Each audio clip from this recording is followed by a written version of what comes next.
Alors, Dr Nabil Seda est un spécialiste en biochimie des protéines, enzymologie et biologie moléculaire et cellulaire.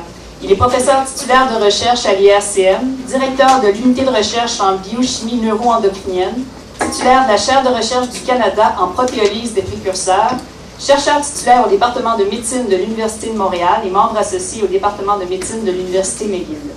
Il est présentement un team leader d'une équipe des Instituts de recherche en santé du Canada en études des maladies cardiovasculaires impliquant les convertases.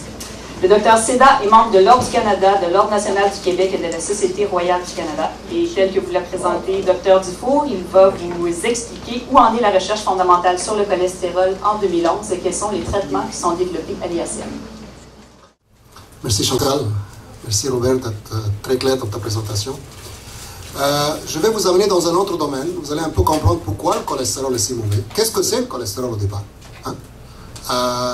C'est un mot, mais il faut quand même comprendre qu'est-ce que ça veut dire.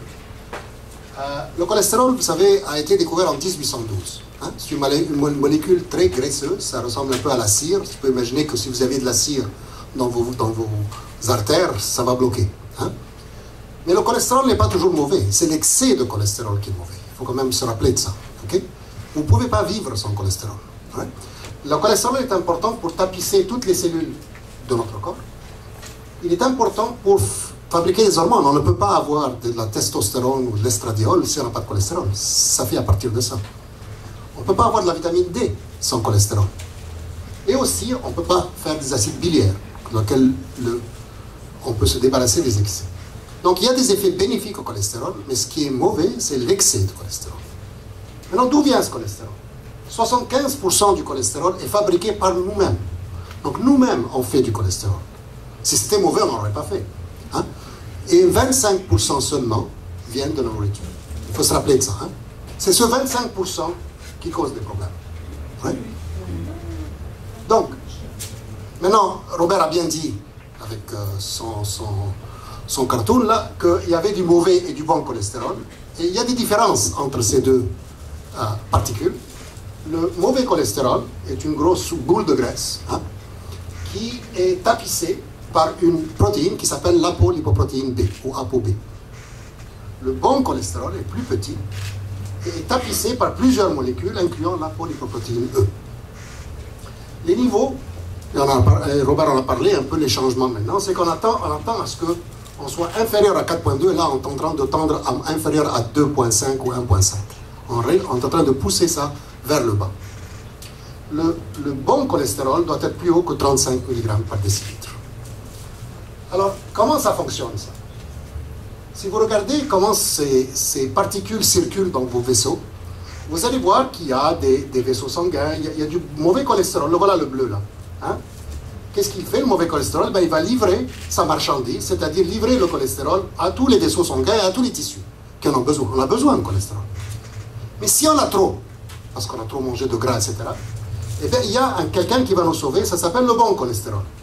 Eh bien, le bon cholestérol va venir et il va capter le mauvais cholestérol et l'amener vers le foie pour s'en débarrasser.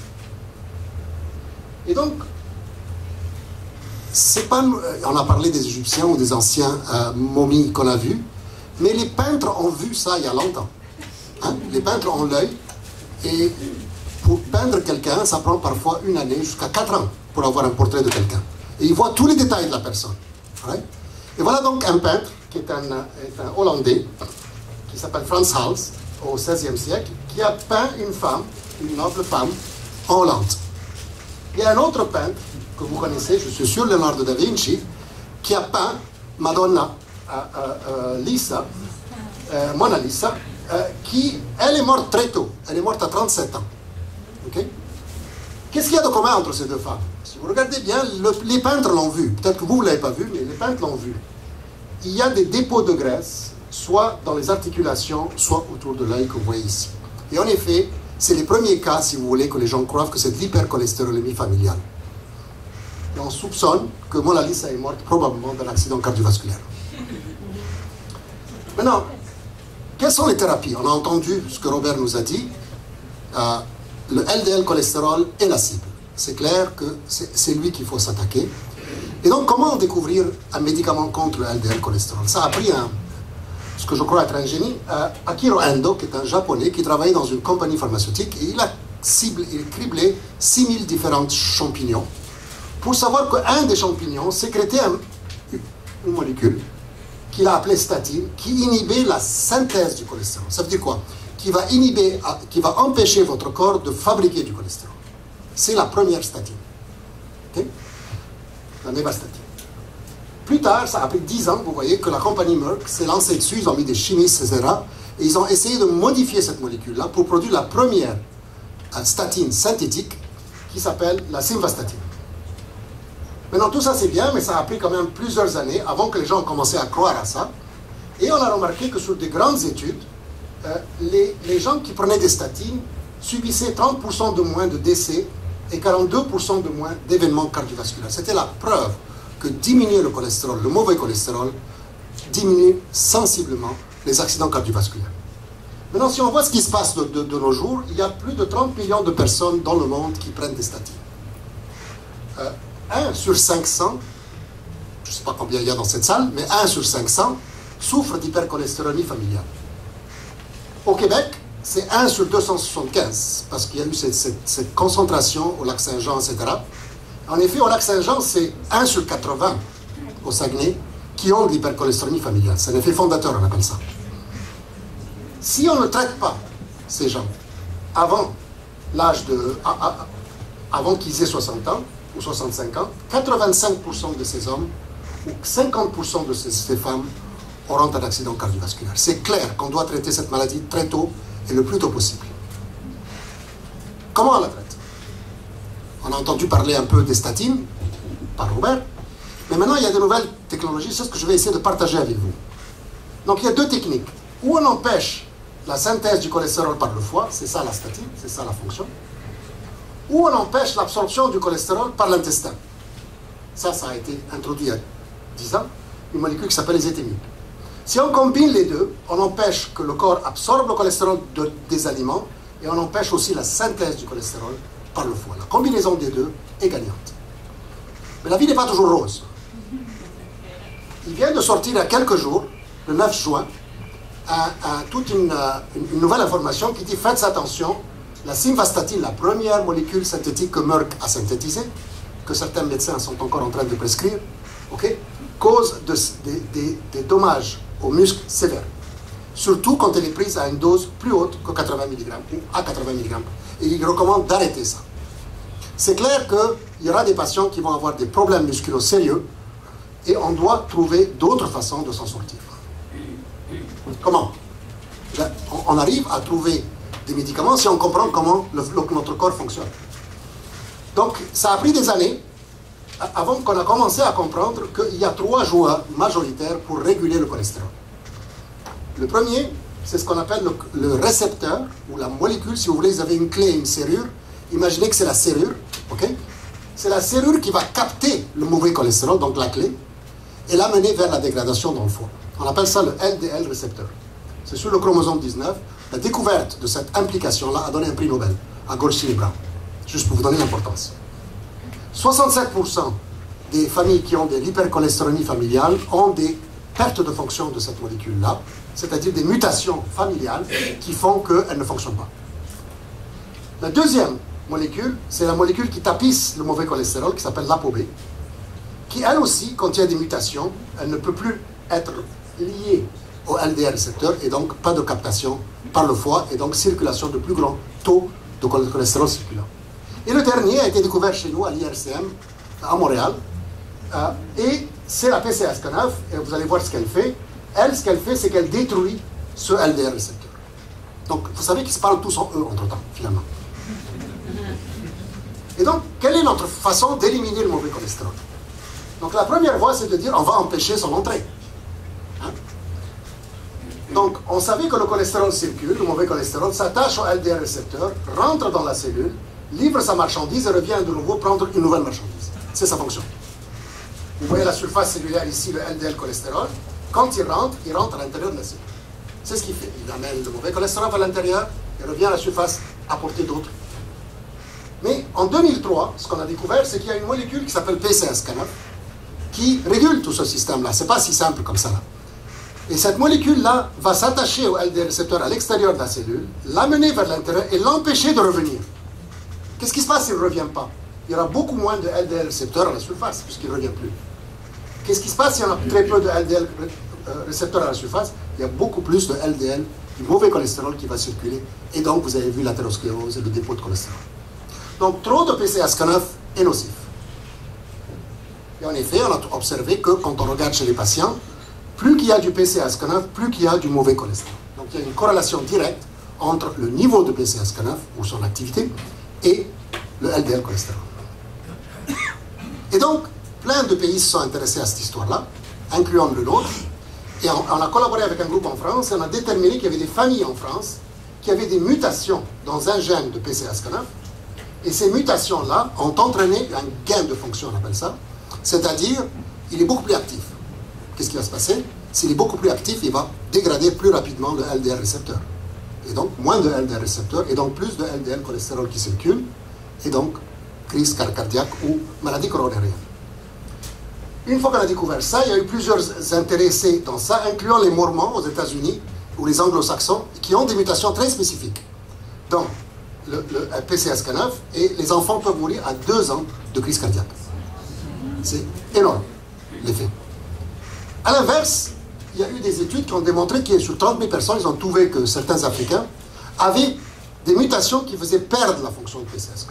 Ah, ça c'est bien, parce que quand ils perdent la fonction de PCSK9, il y a beaucoup plus de LDL récepteurs, et on s'en débarrasse beaucoup plus du cholestérol. Et donc voilà un gène où on peut gagner ou perdre, et à ce point-là, on est encore vivant. Donc ça c'est l'important pour pouvoir développer une maladie, un traitement, et on peut commencer à le cribler. Et donc trop de PCSK9, on a beaucoup de LDL qui circulent, trop peu de PCSK9, on a peu de LDL. Et ce qu'on a démontré, c'est que sur 4000 personnes qui ont été étudiées sur 15 ans, si vous perdez une allèle, si vous avez une mutation que vous avez héritée de votre mère ou de votre père, une mutation qui diminue votre PCSK9 de 50%, vous diminuez vos chances d'avoir un accident cardiovasculaire sur votre vie de 88%. C'est énorme. Okay? Ça, c'est vraiment impressionnant. Donc, l'autre approche que vous allez entendre parler après, par mes collègues, c'est la diète et l'exercice. Okay? Donc, nous venons de publier un article qui démontre qu'une diète méditerranéenne, je suis méditerranéen, donc ça m'intéresse d'utiliser ce genre de diète, hein, qui est riche en huile d'olive, en légumes, en poissons. Okay?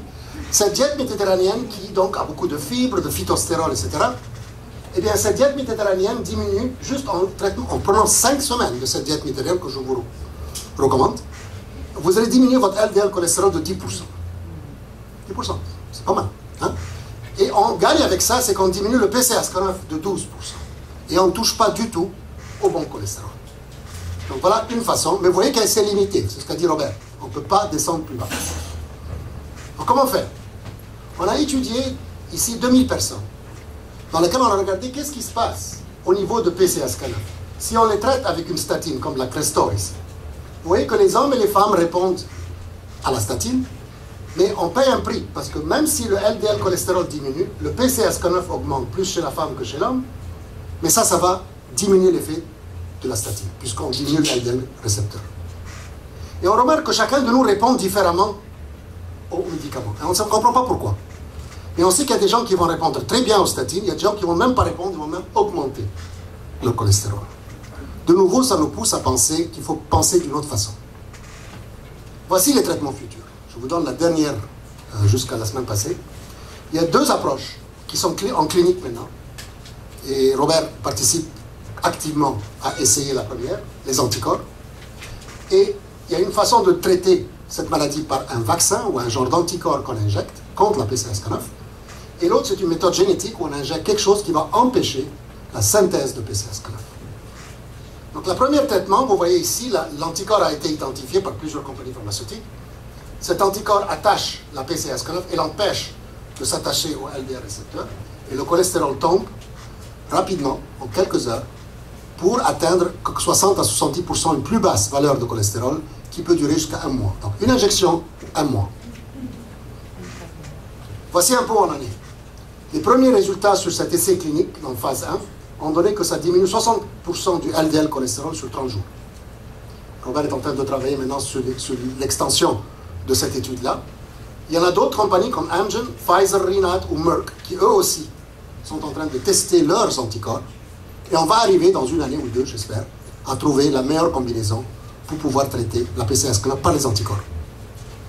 L'autre approche que j'ai collaboré avec une compagnie au Danemark qui a développé les antisens, qui démontre aussi quand on injecte un antisens, on diminue rapidement la PCSK9 qui va revenir lentement en 30 jours à la valeur normale, le LDR récepteur va augmenter, il va retomber à la valeur normale. Donc une injection de nouveau, et ça c'est rentré en préclinique déjà, ça vient de commencer en mai, diminue de 74% le LDL cholestérol sur un mois. C'est énorme. La statine ne diminue jamais ça. La statine, le mieux que vous pouvez espérer, c'est que ça va diminuer à 50%. Il y en a d'autres approches, mais pour par exemple des molécules tirées de la fibronectine. Et maintenant, mais personne n'a encore trouvé une pilule. C'est ce que les patients veulent. C'est une pilule pour réguler leur cholestérol. C'est un problème technique qu'on essaye de surmonter, mais pour le moment, il n'existe pas. Ce qui existe, c'est de l'injection des anticorps. Et voilà. On croyait que tout était fini jusqu'à ce qu'il y a quelques mois où on découvre, hop là, il y a un nouveau joueur qui s'appelle Idol. Et Idol fait comme PCSK9, au lieu de dégrader la LDR récepteur en s'attachant à l'extérieur, elle va s'attacher à l'intérieur et l'amener vers la dégradation. Donc il y a deux joueurs maintenant qui jouent sur la dégradation du LDR récepteur, Idol et PCSK9. PCSK9, nous avons déjà des médicaments, Idol, ça commence. Donc pour terminer, voici un peu ce qu'on vous propose pour traiter votre cholestérol. Commencez par la diète et l'exercice, vous allez entendre par mes collègues après moi qu'est-ce qu'il faut faire. Bloquer la synthèse du cholestérol par les statines, voilà, il y a une limite. Bloquer l'absorption intestinale du cholestérol par les étémines ou combiner les deux. Bloquer l'action de PCSK9, et là on est en essai clinique à l'Institut de recherche clinique et à travers le Montréal, et à travers le monde actuellement, il y a plusieurs essais qui sont en train d'être faits. Et finalement, bloquer l'action d'Idol qui sont en développement. Voilà un peu ce que je vous propose.